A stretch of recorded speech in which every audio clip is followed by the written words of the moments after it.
بسم اللہ الرحمن الرحیم۔ آج بات کریں گے کہ دنیا کے اس یونیورسل سسٹم کو، دنیا کے اتنے بڑے نظام کو کون چلا رہا ہے،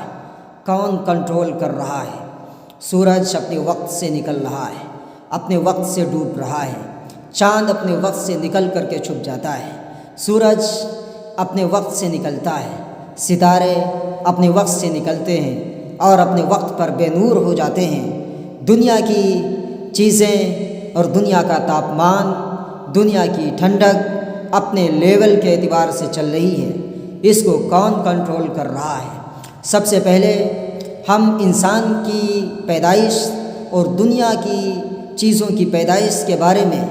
قرآن کریم میں اللہ تعالیٰ کے فرمان کو پیش کریں گے۔ پھر اسی سے یہ بات ثابت ہو جائے گی کہ جو خالق ہے، جو کریٹر ہے، جو دنیا کی چیزوں کو پیدا کرنے والا ہے، وہی اس دنیا کے سسٹم کو کنٹرول کر رہا ہے، وہی اس دنیا کے نظام کو چلا رہا ہے، یونیورسل سسٹم کو چلا رہا ہے۔ اللہ تعالیٰ انسانوں کی پیدائش کے بارے میں فرماتے ہیں سورہ 3 میں، پارہ نمبر 30 میں کہ والتین والزیتون وطور سینین، 3 چیزوں کی اللہ تعالیٰ قسم کھا کر فرماتے ہیں کہ قسم ہے انجیر کی، اور قسم ہے زیتون پیڑ کی، اور قسم ہے طور سینا کی۔ لقد خلقنا الانسان فی احسن تقویم، کہ ہم نے انسان کو بہترین ڈھانچے میں پیدا فرمایا ہے، بہترین سانچے میں پیدا فرمایا ہے۔ دوسری جگہ اللہ تعالیٰ فرماتے ہیں کہ وما خلقت الجن والانس الا لیعبدون، کہ ہم نے جناتوں کو اور انسانوں کو محض اپنی عبادت کے لیے، اپنی پوجا کے لیے، اپنی وندنا کے لیے، اپنی عبادت اور بندگی کے لیے پیدا فرمایا ہے۔ یہاں اللہ تعالیٰ فرما رہے ہیں کہ ہم نے پیدا فرمایا، میں نے پیدا فرمایا ہے۔ اور اس دنیا کے first man of the world, دنیا کے سب سے پہلے انسان آدم علیہ السلام کو مانا جاتا ہے۔ اللہ تعالیٰ نے آدم علیہ السلام کو پیدا کرنے کا جب ارادہ فرمایا تو فرشتوں سے مشورہ لیا، اینجل سے مشورہ لیا کہ انی جاعل فی الارض خلیفہ، اے فرشتوں میں زمین پر اپنا خلیفہ، اپنا نائب پیدا کرنے والا ہوں، بتاؤ تمہاری کیا رائے ہے؟ تو فرشتوں نے کہا اتجعل فیہا من یفسد فیہا ویسفک الدماء ونحن نسبح بحمدک ونقدس لک۔ فرشتوں نے کہا کہ آپ ایسے کو زمین میں بھیجیں گے، پیدا کریں گے جو خون خرابہ کرے، جو خون ریزی کرے گا، جو بگاڑ پیدا کرے گا، جو فساد برپا کرے گا اور جو کرپشن پھیلائے گا۔ آپ ایسے کو زمین میں پیدا کرنے والے ہیں۔ ہم آپ کی پاکی بیان کرنے کے لیے، آپ کی گلوری بیان کرنے کے لیے، آپ کی حمد کرنے کے لیے، آپ کی تقدیس بیان کرنے کے لیے کافی ہیں۔ تو اللہ تعالیٰ نے فرشتوں سے فرمایا کہ انی اعلم ما لا تعلمون، اے فرشتوں جو میں جانتا ہوں وہ تم نہیں جانتے۔ First man of the world حضرت آدم علیہ السلام تھے۔ اللہ تعالیٰ نے ان کو پیدا فرمایا اور پھر ان کے ذریعے سے نسل پوری دنیا میں پھیلا دی۔ اللہ تعالیٰ فرماتا ہے یا ایھا الناس اتقوا ربکم الذی خلقکم من نفس واحدہ، کہ اے لوگو اپنے رب سے ڈرو جس نے تم کو پیدا کیا ہے ایک جان سے پیدا کیا ہے۔ وَخَلَقَ مِنْهَا زَوْجَهَا وَبَثَّ مِنْهُمَا رِجَالًا كَثِيرًا وَنِسَاءً، اور پھر ایک جان سے جوڑے بنائے ہیں اور ان 2 جوڑوں سے مردوں کو عورتوں کو پھیلا دیا ہے، اسپریڈ کر دیا ہے، پوری دنیا میں منتشر کر دیا ہے۔ اور آگے اللہ تعالیٰ فرماتا ہے واتقوا اللہ الذی تساءلون بہ والارحام ان اللہ کان علیکم رقیبا، ڈرو اس اللہ سے، لحاظ کرو اس اللہ کا جس کے نام پر ایک دوسرے سے تم سوال کرتے ہو، کہیں رشتہ داری کا سوال کرتے ہو، یا دوسرے ترجمے کے مطابق کہ رشتہ داروں سے ڈرو، رشتہ داریوں کا پاس و لحاظ رکھو، ان کا خیال رکھو۔ ان اللہ کان علیکم رقیبا، کہ اللہ تعالیٰ تم سب کا نگراں ہے، اللہ تعالیٰ تم سب کا نگہبان ہے۔ اس آیت میں بھی اللہ تعالیٰ فرما رہے ہیں کہ سارے انسانوں کو ایک جان سے آدم علیہ السلام پھر ان کی بیوی حضرت حوا علیہ السلام سے پیدا کیا گیا۔ یہ مشہور ہے کہ حضرت آدم علیہ السلام کی بائیں پسلی سے حضرت حوا کو پیدا کیا گیا، لیکن اللہ تعالیٰ نے حضرت حوا علیہ السلام کو اپنی قدرت سے الگ پیدا فرمایا ہے۔ جو یہ روایت ہے اس میں محدثین بتاتے ہیں کہ یہ کمزور روایت ہے، ضعیف روایت ہے۔ بہتر یہ ہے کہ اللہ یہ مانا جائے کہ اللہ تعالیٰ نے حوا علیہ السلام کو اپنی قدرت سے، جیسے حضرت آدم علیہ السلام کو اپنی قدرت سے پیدا فرمایا تھا، ایسے ہی اللہ تعالیٰ نے حضرت حوا علیہ السلام کو اپنی قدرت سے پیدا فرمایا، اور یہ دونوں دنیا کی شروعات کے سبب تھے۔ انہی کے ذریعے سے پوری دنیا میں نسلیں پھیل گئیں، اور پوری دنیا میں نسل پھیلتی چلی گئی کہ آج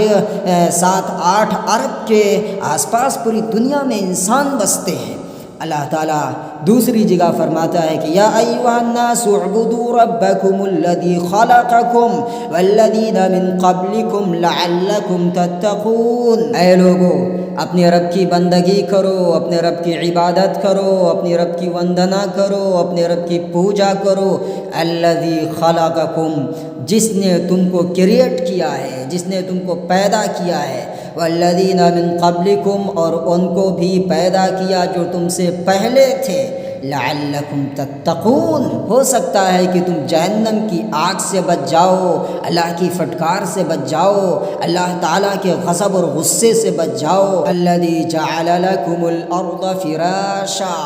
وہی ذات ہے جس نے زمین کو تمہارے لیے فرش بنایا، والسماء بناء، اور آسمان کو چھت بنایا، وانزل من السماء ماء، اور آسمان سے تمہارے لیے پانی کو نازل فرمایا، یعنی بارش برسائی، فأخرج به من الثمرات رزقا لكم، تو پانی کے ذریعے سے تمہارے لیے پھلوں کو رزق کے طور پر نکالا۔ اور آگے اللہ تعالیٰ فرماتا فلا تجعلوا للہ اندادا وانتم تعلمون، لہذا اب اللہ تعالیٰ کا ہمسر مت بنانا، اللہ تعالیٰ کے برابر کسی کو مت ٹھہرانا، اللہ تعالیٰ کے ہم پلہ کسی کو مت بنانا، وانتم تعلمون، جان کر کے، یہ جانتے ہو کہ دنیا کا خالق اور دنیا کا کریٹر اللہ ہے، زمین و آسمان اس نے بنائے ہیں، چاند سورج اسی نے بنایا ہے، دنیا کی ہر چیز اسی نے پیدا اور کریٹ کی ہے، پھر بھی اللہ تعالیٰ کا ہمسر بناتے ہو، اللہ تعالیٰ کا ہم مشرب بنانے کی کوشش کرتے ہو، اللہ تعالیٰ کے برابر کسی کو ٹھہراتے ہو۔ دوسری جگہ اللہ تعالیٰ فرماتا ہے تبارک الذی بیدہ الملک، بابرکت ہے وہ ذات جس کے قبضے قدرت میں بادشاہت ہے، وہو علی کل شیء قدیر، وہ ہر چیز پر قادر ہے،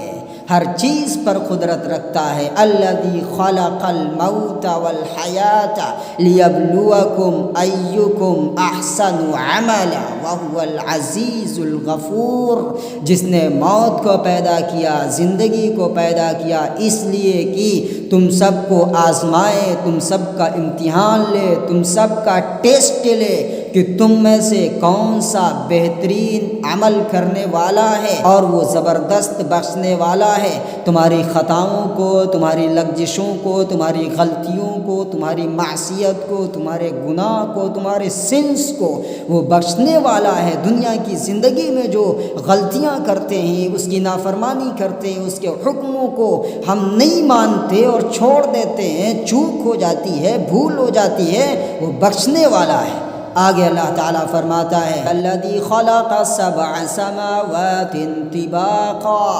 وہی ذات ہے جس نے 7 آسمان تہ بتہ بنائے ہیں، یعنی ایک کے اوپر ایک، ایک کے اوپر ایک، ایک کے اوپر ایک، اس طریقے سے اللہ تعالیٰ نے 7 آسمان بنائے ہیں، اور آگے اللہ تعالیٰ فرماتا ہے ما تری فی خلق الرحمن من تفاؤت، اللہ تعالیٰ کی پیدائش میں، اللہ تعالیٰ کی پیدا کی ہوئی چیز میں تم کوئی کجی، کوئی نقص، کوئی دراڑ، کوئی خلل نہیں دیکھو گے۔ اور پھر اللہ تعالیٰ چیلنج کرتا ہے فرجع البصر هل ترى من فطور، دوڑاؤ نگاہ کو آسمان میں، کوئی کجی دیکھ رہے ہو، کوئی کمی دیکھ رہے ہو، کوئی دراڑ دیکھ رہے ہو، کوئی پھٹن دیکھ رہے ہو، کوئی کمی اور نقص دیکھ رہے ہو؟ ثم ارجع البصر کرتین ينقلب الیک البصر خاسئا وهو حسیر، اگر پہلی بار میں نہ دیکھ پائے ہو تو دوبارہ دوڑاؤ، دوبارہ دیکھو، اور آنکھیں پھاڑ پھاڑ کر دیکھ لو، اور خوب گہری نگاہ کے ساتھ دیکھ لو کہ کیا اللہ تعالیٰ کے بنائے ہوئی چیز میں، اللہ کے بنائے ہوئے آسمان میں کوئی کجی، کوئی ٹیڑھا پن، کوئی نقص، کوئی دراڑ دکھنے میں آ رہا ہے؟ اور پھر اللہ تعالیٰ فرماتا ہے کہ ينقلب الیک البصر خاسئا وهو حسیر، نہیں دیکھ سکتے۔ اللہ تعالیٰ کی پیدائش میں کوئی کمی نہیں، اللہ تعالیٰ کی پیدائش میں کوئی نقص نہیں، اللہ تعالیٰ نے جو پیدا کیا ہے وہ سب ٹھیک ٹھیک پیدا کیا ہے، اس میں کوئی کمی بیشی نہیں، کوئی کجی اور ٹیڑھا پن نہیں۔ اللہ تعالیٰ فرماتا ہے کہ ينقلب الیک البصر خاسئا وهو حسیر، تمہاری نگاہیں تھک ہار کر کے، ذلیل و رسوا ہو کر کے واپس آ جائیں گی، لیکن اللہ تعالیٰ کی پیدائش میں، اللہ کی مخلوق میں، اللہ تعالیٰ کی پیدا کی ہوئی چیز میں کوئی کمی، کوئی نقص نہیں پاؤ گی۔ اور دوسری جگہ اللہ تعالیٰ فرماتا ہے وَالسَّمَاءَ بَنَيْنَاهَا بِأَيْدٍ وَإِنَّا لَمُوسِعُونَ، کہ ہم نے آسمان کو بنایا ہے، ہم نے آسمان کو بنایا ہے اپنے ہاتھوں سے، اور ہم اس کو وسعت دے رہے ہیں، یا وسعت دیتے رہیں گے، پھیلاتے رہیں گے۔ سائنس خوب ریسرچ کے بعد، تحقیق کے بعد اس نتیجے پر اب پہنچی ہے کہ دنیا پھیل رہی ہے۔ اللہ تعالیٰ نے 1400 سال پہلے ہی بتلا دیا تھا کہ دنیا پھیلتی رہے گی، دنیا میں وسعت ہوتی رہے گی۔ وَالسَّمَاءَ بَنَيْنَاهَا وَالسَّمَاءَ بَنَيْنَاهَا بِأَيْدٍ وَإِنَّا لَمُوسِعُونَ، ہم نے آسمان کو بنایا ہے، اور آسمان دھیرے دھیرے پھیلتا رہے گا، دنیا پھیلتی رہے گی، دنیا میں وسعت ہوتی رہے گی۔ اتنی آیات ہیں جن میں اللہ تعالیٰ فرما رہا ہے کہ ہم نے دنیا کو بنایا ہے، ہم نے انسان کو بنایا ہے، ہم نے چاند اور ستاروں کو بنایا ہے، ہم نے دنیا کے نظام کو سجایا ہے، ہم نے دنیا کے سسٹم کو بنایا ہے۔ اللہ تعالیٰ فرماتا ہے وَلَقَدْ زَيَّنَّا السَّمَاءَ الدُّنْيَا بِمَصَابِيحَ، ہم نے دنیا کے آسمان کو ستاروں سے، قمقموں سے اور ٹمٹموں سے سجایا ہے، ڈیکوریٹ کیا ہے۔ کہیں اللہ تعالیٰ فرماتا ہے أَلَمْ نَجْعَلْ لَهُ عَيْنَيْنِ وَلِسَانًا وَشَفَتَيْنِ، اے انسان کیا ہم نے نہیں بنایا تمہاری 2 آنکھیں اور تمہارے 2 ہونٹ اور تمہاری 1 زبان؟ اسی طریقے سے اللہ تعالیٰ انسانوں کو اپنے احسانات گنوا رہا ہے کہ ہم نے تمہیں بنایا، ہم نے تمہیں پیدا کیا، ہم تمہارے خالق ہیں، ہم تمہارے اس دنیا کے نظام کو چلا رہے ہیں، دنیا کے سسٹم کو کنٹرول کر رہے ہیں، تب بھی تم ہماری بات نہیں مانو گے؟ ظاہر ہے جو دنیا کو بنانے والا، دنیا کو پیدا کرنے والا، دنیا کے نظام کو کنٹرول کرنے والا اور انسان کو بنانے والا، انسان کے پورے سسٹم کو بنانے والا، انسان کے جسم کو کریٹ کرنے والا، انسان کو سوچ دینے والا، دماغ دینے والا، دل دینے والا، دیکھنے کے لیے آنکھیں دینے والا اور سونگھنے کے لیے ناک دینے والا، چکھنے کے لیے زبان دینے والا، اتنے احسانات ہیں اللہ تعالیٰ کے۔ کیا یہ انسان پر واجب نہیں ہے؟ کیا انسان پر یہ چیز فرض نہیں بنتی کہ اللہ تعالیٰ کے احسان کو مانا جائے اور اس کے بتائے ہوئے طریقوں پر چلا جائے؟ جس راستے پر اس نے چلنے کے لیے کہا ہے اس پر چلا جائے، جن چیزوں سے اس نے بچنے کے لیے فرمایا ہے ان سے بچا جائے۔ اللہ تعالیٰ فرماتا ہے خَلَقَ لَكُم مَّا فِي الْأَرْضِ جَمِيعًا، زمین میں جو کچھ ہے انسان میں نے تیرے لیے بنایا ہے، تیرے لیے پیدا کیا ہے، تیرے لیے کریٹ کیا ہے۔ اے انسان تجھے اللہ کے لیے بنایا گیا ہے، تجھے آخرت کے لیے بنایا گیا ہے، اور دنیا میں تجھے آزمائش کے لیے بھیجا گیا ہے۔ لیبلوکم ایکم احسن عملا، اس لیے بنایا گیا ہے تجھے کہ دنیا میں یہ دیکھے کہ کون بہترین عمل کر رہا ہے،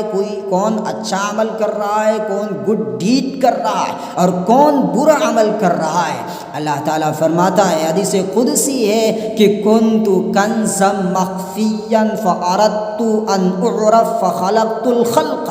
کہ میں چھپا ہوا خزانہ تھا، میں نے چاہا کہ میرا انٹروڈکشن کیا جائے یا میں اپنا تعارف کراؤں تو میں نے مخلوق کو پیدا کر دیا۔ اس لیے لوگوں کو چاہیے، مانوتا کو چاہیے کہ اللہ تعالیٰ کا تعارف حاصل کریں، اللہ تعالیٰ کو پہچانیں، اس کی معرفت حاصل کریں اور پھر اس کی پاکی بیان کریں، اس کے بتائے ہوئے راستے پر چلیں، اس کے بتائے ہوئے راستے کو اختیار کریں، جن چیزوں کو کرنے کے لیے حکم دیا ہے ان چیزوں کو کریں، کیونکہ وہی ہمارا خالق ہے، وہی ہمارا مالک ہے، وہی ہم کو رزق دینے والا، وہی ہمارے دنیا کے نظام کو کنٹرول کرنے والا، سورج کو، چاند کو، ستاروں کو، گیلیکسیز کو کنٹرول کرنے والا۔ اگر سورج ذرہ برابر بھی اپنی حرارت کو، ٹمپریچر کو تیز کر دو تو انسان جل کے راکھ ہو جائے، اور اگر چاند اپنے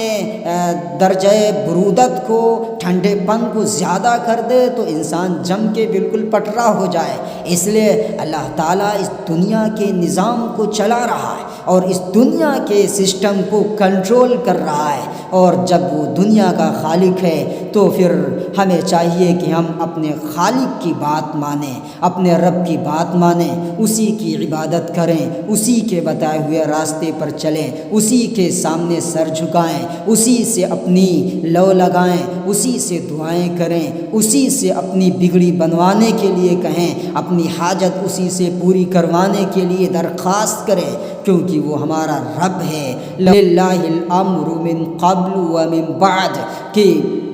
اللہ ہی کا حکم چلے گا پہلے بھی اور بعد میں بھی۔ کہیں فرمایا گیا کہ لہ الحکم والامر، کہ حکومت بھی اسی کی ہے اور حکم بھی، آرڈر بھی اسی کا چلے گا۔